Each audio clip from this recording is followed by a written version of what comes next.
Thank you so much for inviting me and for the opportunity to speak about this fascinating topic and for your interest. So we will be talking about autoimmune encephalitis and the mysteries of neuropsychiatric disorders. So on the agenda today, I will talk about what autoimmune neurology is. We'll talk about infectious induced autoimmune encephalitis. We'll talk about some infections that actually do induce these disorders and neuropsychiatric presentation of those disorders. What to do when you suspect an organic presentation, and I'll finish up by talking about some cases. So just to give you a little bit about myself, as you've heard, I am practicing and living in New York City. I started practicing neurology in 2011, and very shortly after that, I started seeing patients, initially young adults, but now my practice has expanded to older patients and children as well, who presented with very odd neurologic conditions that didn't really fit into a specific neurologic category and often deemed psychiatric. And so then my patients actually started bringing me articles about various infections that can trigger these neurologic conditions, which prompted me to attend international conferences like the ILADS organization, which is the International Lyme and Associated Diseases Conference. And through that, I actually met Dr. Charles Ray Jones by watching a movie called Under My Skin. So that was very powerful, and I came up to him during the conference, and he invited me to spend some time in his practice, and I've done so for about 1.5 years. And he convinced me that I have to see pediatrics. I didn't want to, but he said I must, and it took him about 1 year to convince me. So now, over the last 2 years, I've opened up my practice to children as well. And seeing really the correlation between autoimmune neurology and infections becomes very important in this patient population. I was actually, prior to starting to practice infectious medicine in my practice, was seeing autoimmune patients who were then treated by other physicians for their infections. And now I'm doing both. So let's talk about autoimmune neurology. What is that? Well, it's really the production of anterneuronal antibodies. So your body is producing antibodies against your own nervous system. Particularly in the setting of autoimmune encephalitis, those anterneuronal antibodies are geared toward your central nervous system, which is typically the brain, considered to be the brain and the spinal cord, and we will focus on the disorders that affect the brain. There's also, however, a subset of patients which will have involvement of the peripheral nervous system, which is all your other nerves. And these patients can present with neuropathy, autonomic nervous system dysfunction, which means when they have palpitations, when they have drop of heart rate or fall of heart rate with standing or doing some physical activity, blood pressure variations, issues with sweating. This is all part of your autonomic nervous system. And these patients can present both with central etiology and peripheral etiology. But today we will focus on the central. And so what really happens? What happens to them is that they have a break in their blood-brain barrier. I'm talking as if there's no clinicians in here. Is that okay with everybody? Okay, fine. Okay, so a blood-brain barrier is basically a sac, which you really look at it as like a plastic bag that your brain lives in.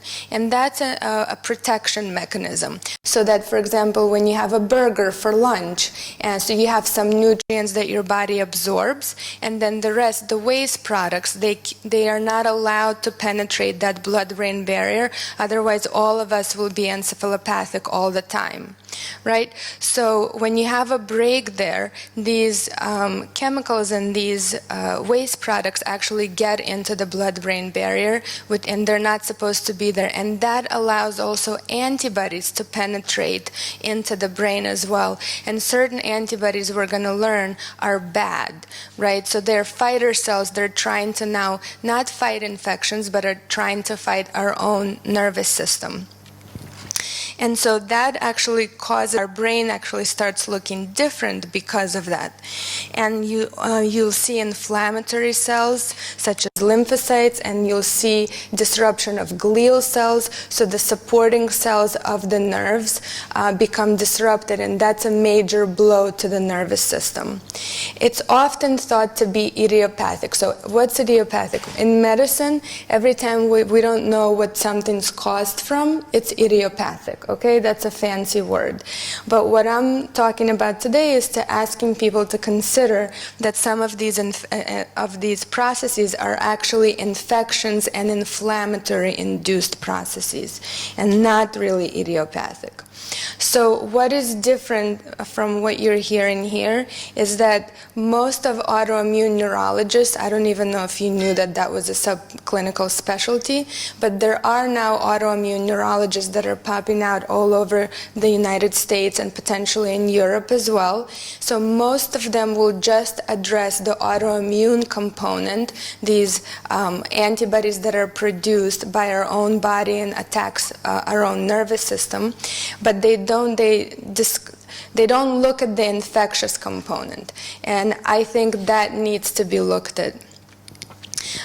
There's a physician that I'm a fan of, Dr. Bransfield, who's a psychiatrist in the United States, who's dedicated his career into making a connection between psychiatry and inflammation.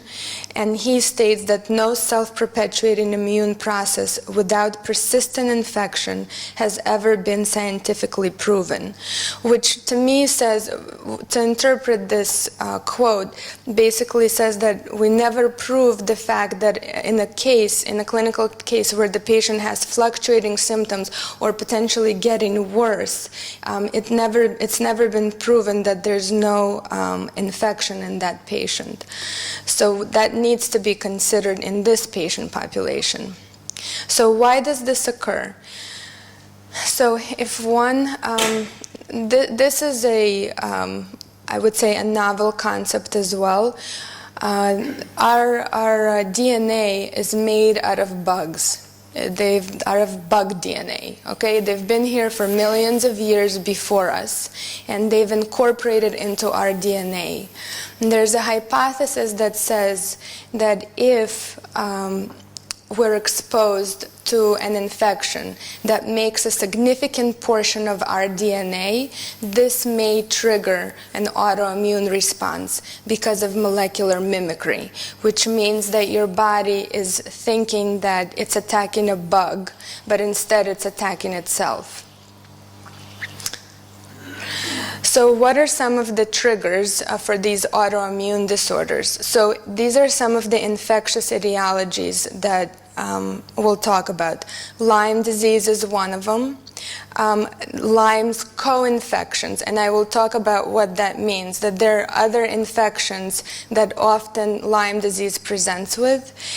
Candida albicans, which is a yeast infection, strep, various viruses, and Mycoplasma pneumoniae, which is a respiratory illness, as well as strep, which is also a respiratory illness. So the reason why I'm focusing on Lyme is because it's a fast-growing infection in the United States and actually in the United Kingdom as well. It's been reported in 80 countries around the world, and 20 to 60% of patients will actually develop chronic illnesses that the CDC, the US government, believes, they actually say 5 to 10%, but other studies look at 20 to 60%, and even they state that they believe it's due to an autoimmune etiology.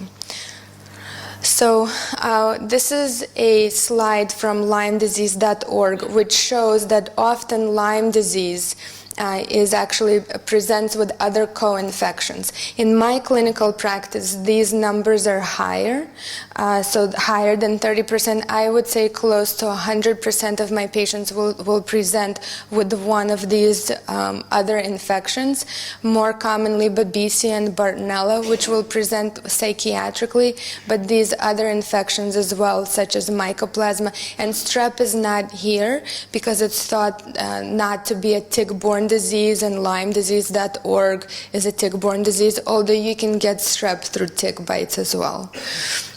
So Babesia, so just kind of to reiterate the point that these co-infections can also trigger autoimmune issues, is that these Babesia, for example, on its own has been known to cause headache and lethargy and issues with your blood. And similarly, Bartonella henselae, which is a common co-infection that's actually difficult to diagnose, probably more difficult to diagnose than Lyme disease, and more difficult to treat than it. And often I use specialty labs in order to diagnose this infection, can cause all of these problems, including difficulty speaking, encephalopathy, which is brain inflammation, neuropathy, nerve inflammation, seizures, and transverse myelitis, which means involvement of the spinal cord and scarring on the spinal cord. This is an article talking about the involvement of strep in patient, which was published in ENT Journal, looking at 150 patients, 10 of which actually then presented with anxiety, mood disorder, panic attack, a learning disability, OCD, and other neuropsychiatric symptoms after an infection of sinusitis.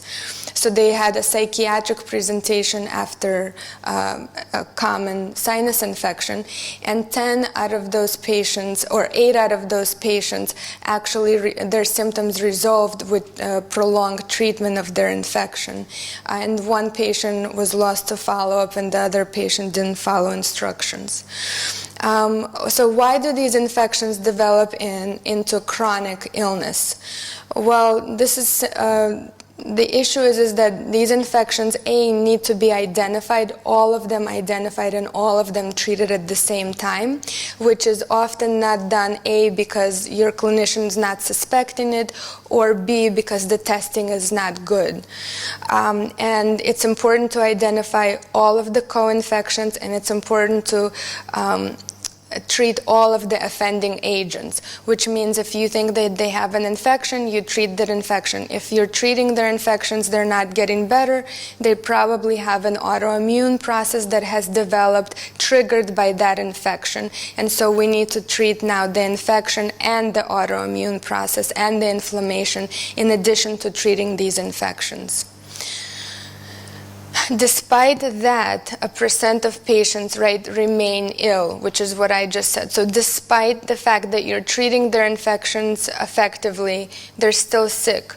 And there's evidence of autoimmune phenomenon that can occur in various parts of your body. So it can cause arthritic type autoimmune, rheumatoid arthritis, juvenile rheumatoid arthritis, lupus type symptoms can be triggered by infections, encephalopathy, which we'll talk in more detail, various neuropathies, neurodegenerative disorders such as Parkinson's, Alzheimer's, neurodevelopmental problems, neuropsychiatric, and thyroid disorders. So all of these things, so the people won't just have autoimmune encephalitis. We're just highlighting that for this talk, but these are other things to look out for in these patients. So clinically, someone who has an autoimmune encephalitis, they will present with seizures, either on EEG or by history. They will have psychiatric features to their clinical presentation, and they will have a cognitive decline. So they'll complain of brain fog, and they can even have a drop in IQ. And that does not matter. It doesn't matter what age they're at. So it can be a 3-year-old or an 83-year-old. A memory dysfunction is always pathologic. Always. It doesn't matter if you're 99 years old. If you're having memory issues, that's pathologic. It's just as a society, we think it's okay for people who are 99 to have poor memory, but it's not okay. Okay? So symptoms of autoimmune encephalitis often can be subacute, which means, so when we talk about PANS and PANDAS, for example, which you'll hear more about later in the day, this is considered to be an acute presentation. So your child was normal one day at 3 p.m. and at 5 p.m. they're not normal. Or they went to bed fine and then they woke up completely disabled. But however, I like the word PANDAS to be included in the autoimmune encephalitis as well, because it's a broader term to describe this condition. So it's not wrong to call it PANDAS, but if you call it autoimmune encephalitis, that in a clinical setting gives you more variability as to how that patient can present. So you will have a decline in memory, psychiatric symptoms like psychosis, aggressive behavior, inappropriate sexual behavior, panic attacks, compulsive disorder, euphorias, and different fears. They will have seizures. They don't have to all have seizures, but they definitely can. They can have movement disorders that are often mistaken for psychiatric disorders, and you will see some in a minute. They have dystonia, choreiform movements, which again you'll hear a little more about later, rigidity, myoclonic jerks, and catatonic states as well. And they can have involvement of their cerebellum, which is the balance center of our brain, and that can cause gait dysfunction, limb movement problem, eye problems, voice issues, and swallowing issues. So I want to highlight the movement disorder aspect, which I mentioned, the myoclonic jerks, dystonia, choreiform movements, and rigidity. And so what do you do when this happens? Well, you have to work a patient up for autoimmune disorders. This is the first thing that I have my patients do. I don't know if it's coming out. This is a questionnaire. I think it has about 30-some questions that talks about kind of a review of systems questionnaire. So typically, you know, I used to, in my training program, which was on Long Island, we used to say that, oh no, I have a positive review of systems patient, which means everything you ask them, they say yes. Well, that's a red flag, right?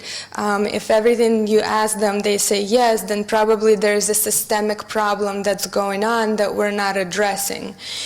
So this is a good questionnaire. I think you may find it on my website. I'm not 100% sure, but I give this out to all of my patients to fill out and actually use that to track their progress as well.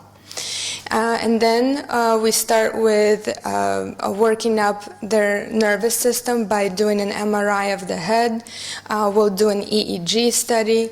There's nuclear medicine studies such as brain specs and brain PET scans, as well as extensive, very esoteric blood work checking for anterneuronal antibodies. Some of these anterneuronal antibodies can be found on Mayo Clinic website, which basically is the only lab that would run most of these. There's one important one that I'm going to go over, which is S100B. It's important simply because it often shows up positive when some of these other ones will show up negative. And it's basically a marker for a break in that blood-brain barrier that we talked earlier about. I'll explain why a lot of these can come back negative at times. We'll go into detail. And a patient may or may not need a lumbar puncture, especially if they've been through a lot of treatment and you're not seeing any results or they're not budging. I think it's worthwhile to do an LP. And actually, some of these anterneuronal antibodies can be ordered through cerebrospinal fluid as well. Neurocognitive assessment is very helpful, especially if there's issues where the child can't go to school or if an adult can't work and they need disability. The neurocognitive assessment is very helpful in kind of establishing the level of their disability. And brain biopsies. So we actually no longer do them, although very rarely people may need a brain biopsy. I haven't done any, and I see a lot of these patients. It was more so used in the past because we didn't know what was wrong with these patients, and that's how we were able to identify that they actually have an organic problem, that they have inflammation in their brain, and their brain doesn't look normal.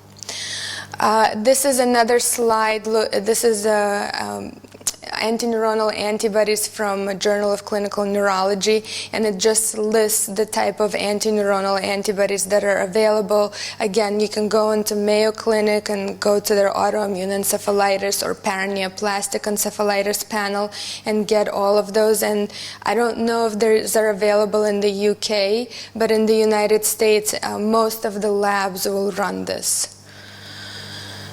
There's, of course, the Cunningham panel, which looks at another subset of antineuronal antibodies, such as dopamine 1, 2, lysoganglioside tubulin, and it also looks at CAM kinase, which you'll hear more about later in the day. And it can be induced, these antineuronal antibodies can be induced not just by strep, but by other infections that I mentioned earlier today. That's why I went over them in detail. And it can cause PANS and PANDAS, but again, PANS and PANDAS has to be acute in onset, has to have OCD, has to have tics. I don't think that every patient falls into that category, and so it doesn't mean that they don't have autoimmune encephalitis. It just means that they don't have PANS and PANDAS by definition of their clinical presentation. This is a study that actually looks at the importance of PET scans, which is a nuclear medicine study that I've heard this morning is available in the UK. And what's important about this study is looking that 50%, 53% of those patients that were clinically suspected to have autoimmune encephalitis actually tested positive for various antineuronal antibodies that are listed here. Okay, but 47% of these patients were tested negative. So we didn't capture their antineuronal antibodies, which doesn't mean, again, that they don't have the process. It's just we don't have the right tools to identify them. So these patients now tested positive clinically and through PET scan for autoimmune encephalitis, but we don't have the tools, the right tools. And potentially, like we talked about, maybe doing a Cunningham panel on this patient population will actually, increase that this group. So how do we treat it? The most important thing is that all of the infections have to be identified and treated all at the same time. We have to assess patients' immune system as well, and look for evidence of inflammatory processes going on. And some of the physicians here, use a lot of detox routines, which I think are appropriate for many of these patients. Very often it makes patients feel better by detoxifying them. Sometimes it may make people feel worse, which means their immune system is so impaired that they can't even handle that. But you would talk to your physician and kind of see what's appropriate. And looking also for other pro-inflammatory states, such as mast cell activation syndrome, which is absolutely fascinating. And I would say half of the patients may actually have a variation of this mast cell antibody syndrome, especially in my clinical practice, and especially those who are not getting better. And then, of course, looking at environmental toxins is important as well, because not necessarily because it can cause all of these complex esoteric disorders, but because it can perpetuate the disability of these disorders. And it will make it difficult for patients to get better if they're continuously exposed to environmental toxins. Some of the treatment options that are offered in the United States for this is immune modulating treatment such as IVIG and plasmapheresis, which is IVIG is where you get immunoglobulin treatment through the IV, and it's a monthly infusion. And plasmapheresis is sort of like a dialysis, which helps to pherese out those antibodies from your blood. And usually, if patients require plasmapheresis, they would require IVIG in addition to it. And then there's also hyperbaric oxygen treatment, which is used, and I actually prefer lower doses of oxygen, like 1.3 to 1.6 atmospheres, where patients would need to have at least 40 dives, typically consecutively, and then see how they're doing. And that will actually help their inflammatory markers as well as potentially stimulate stem cell production as well. This is something that I've presented at an international conference in the United States, talking about diagnosing and treating infections-induced autoimmune encephalitis in patients with persistent Lyme symptoms. And I'm using the term Lyme loosely because often these patients have many other co-infections, as I mentioned earlier today. So we looked at 30 patients over a 2-year period that had Lyme and other infectious symptoms, and they were treated with antibiotics for a prolonged period of time, over 6 months, and had persistent symptoms of headaches, insomnia, visual complaints, cognitive impairment, fatigue, and psychiatric symptoms. And so what we did is we actually treated them with IVIG, and most of them showed improvement after 6 months. So it's not after the first 2 times, but usually you'll need at least 6 months of treatment to start seeing results. And the majority of all of the patients showed improvement within 6 to 9 months of treatment. So common mistakes that are made is that patients often have lower doses of immunoglobulin treatment than they need, or you're not treating the infections in addition to treating the autoimmune process. And also we're not treating patients for long enough. So, and then the other big issue with autoimmune neurology in general is that often patients are thought if they're not better within 3 months or so with IVIG, they're given immune suppressive treatments like rituximab and other medications to lower their immune system, which actually is inaccurate to do, because if they have an infection and you're lowering their immune system, that's a big problem. One thing that, for example, a cheap way that one can try and see if there's a major issue with inflammation in the brain. If someone has identified an infection and you're treating their infection not getting better, you can try a short course of steroids. That is an option. But you can't keep them on steroids for a long period of time, more than a week or so, because what's going to happen is you're going to perpetuate the infection.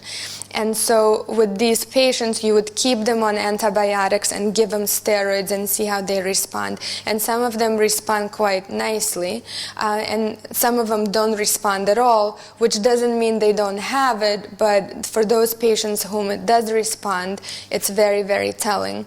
Other patients have tried things like NSAIDs, which is like ibuprofen, Motrin, so a non-steroidal anti-inflammatory, and that could be a tool as a rescue drug, like one if they have a tantrum or something like that. That would be a good option to try with them. Also, I find that benzodiazepines, just for symptomatic treatment to see if they can tolerate, because it's stimulating inhibitory neurotransmitters, such as medications like Klonopin, Valium, Xanax. I actually use Klonopin, and I use it as a crutch. So I don't put them, not every patient's on it, and it's not on, they're not on it every day. But if they're having a huge tantrum or a meltdown or severe panic or anxiety, that's a good option. A lot of times people will use SSRIs, which is antidepressants.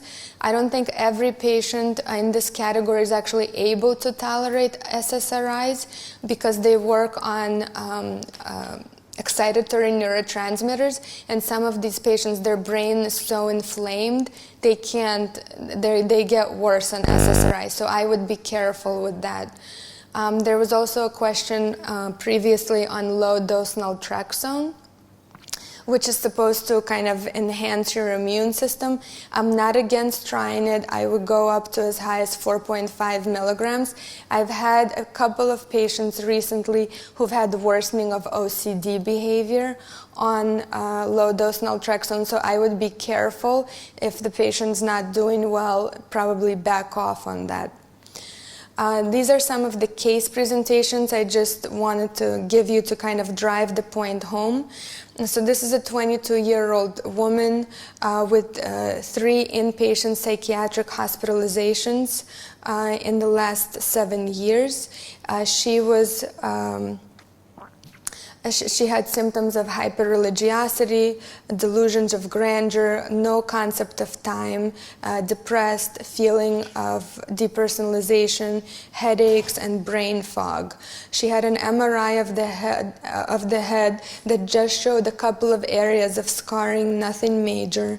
She did have a brain SPECT scan that showed some areas of hypoperfusion.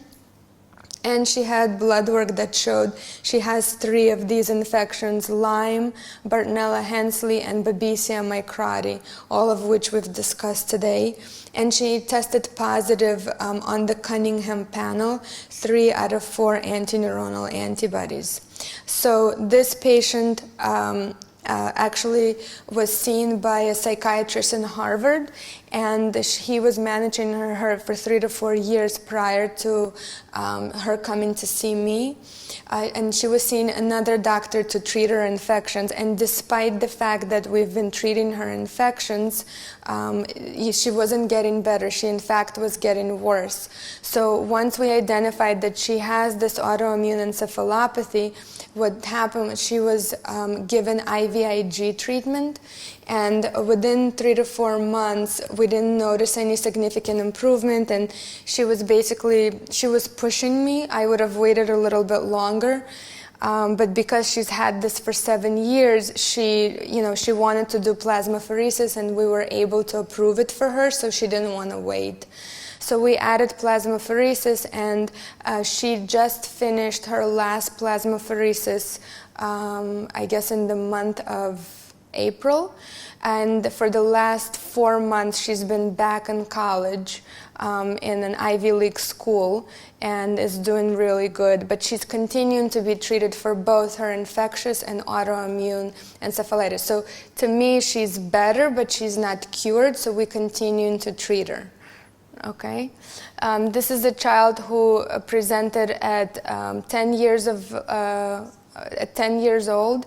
He presented with OCD, anxiety, and motor tics, as well as some other behavioral issues. And he was actually diagnosed with PANS and PANDAS. And with the Interneuronal, the autoimmune encephalitis panel that was done on him was basically, the workup was MRI of the brain, EEG, SPECT scan. He had a Cunningham panel, which was abnormal, and he also had some of these other antineuronal antibodies as well. He also was tested positive for a bunch of infections, and he actually had a very tough clinical course. He went to Germany for hyperthermia protocol. At the time when he was on IVIG, but lower doses for, I'll tell you in a second for what reason. So he was basically treated at home in the United States for infections with antibiotics. He wasn't getting better, added IVIG. He did better initially, but then started declining. So the parents wanted to go for hyperthermia protocol. I don't know if anyone else have heard of it. Yes? So you understand that hyperthermia protocol doesn't treat autoimmune encephalitis, it doesn't treat Bartonella, and it doesn't treat Babesia. It does treat Lyme. So when they went there, I told them that, but they were okay with it. They wanted to see, and he did okay. He did okay for about 3 to 6 months after hyperthermia protocol and IVIG. And then he got strep in school, and then he declined again. And so when we rechecked, because he was doing well, they weren't following up. But during that time when they weren't following up, he had a growth spur. And he actually was underdosed with his IVIG. So part of it is he had a strep infection. Part of it is that he wasn't really treated effectively for his autoimmune encephalitis. So we just increased his dose by 20 grams, and he's doing very well.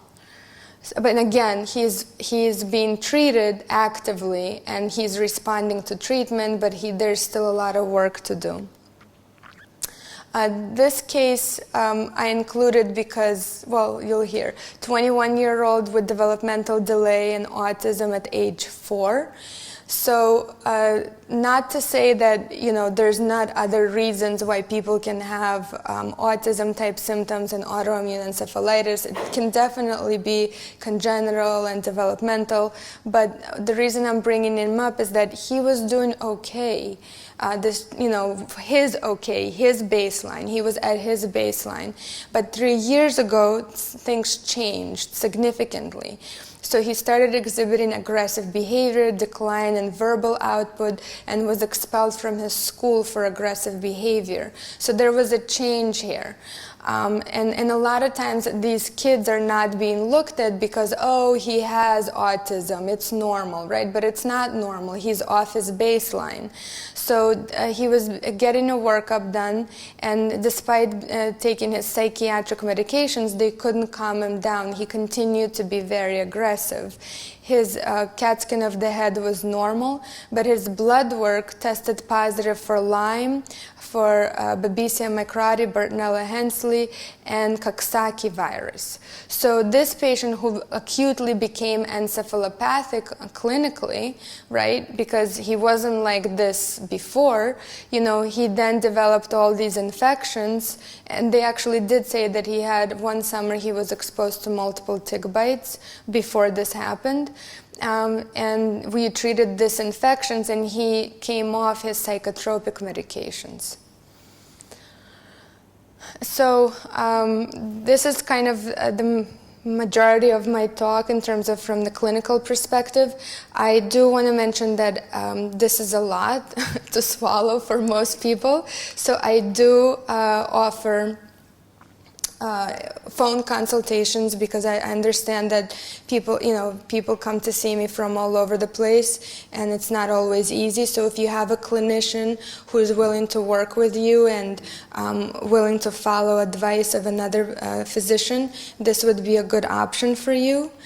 And you can also follow me on social media, where I raise awareness for Lyme disease and autoimmune encephalitis at Dr. Elena Frid. And there's a campaign, I don't think you can hear this for some reason, but there's a campaign for Lyme Awareness, because May is Lyme Awareness Month. So you can go to Lyme Disease Challenge on Instagram or Facebook and state a Lyme fact and then take a bite out of Lyme.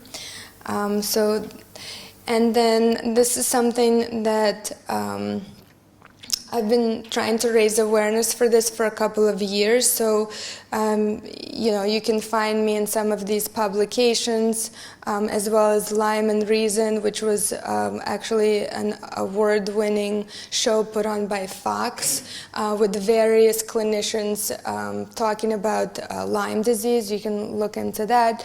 And then other media outlets. And this is something that I've created. It's a insect repellent clothing, which is available. I don't think you can purchase it here because Amazon England or UK or something, I don't think it ships to UK, the US Amazon, but it's basically available to protect people from tick bites, which I find that re-exposure to these infections actually perpetuates both the infectious and the inflammatory and the autoimmune process. So you can often cure kids, and then recurrent re-exposures to various infections and insult to their immune system will spiral them out of control. So I think it's important to think about prevention. And again, maybe you can hear this, we'll see. Oh, no. I can hear it here. Can we not hear it? No. So these are my kids talking about the KidsWear product. And this is a newsletter that I put out monthly, talking about various issues in autoimmune disease, Lyme disease, and infection etiology, basically autoimmune neurology, that you're welcome to sign up for. I think there's a sign-up sheet so you can get the newsletter. And I also have a YouTube channel that you can log into. The videos are pretty short, just focusing on a few topics, like, for example, ADHD in children, and various other topics we cover. And this is me. I'm in New York. My website is on here somewhere right at the bottom, elenafridmd.com. So you can contact me through the website as well. Okay.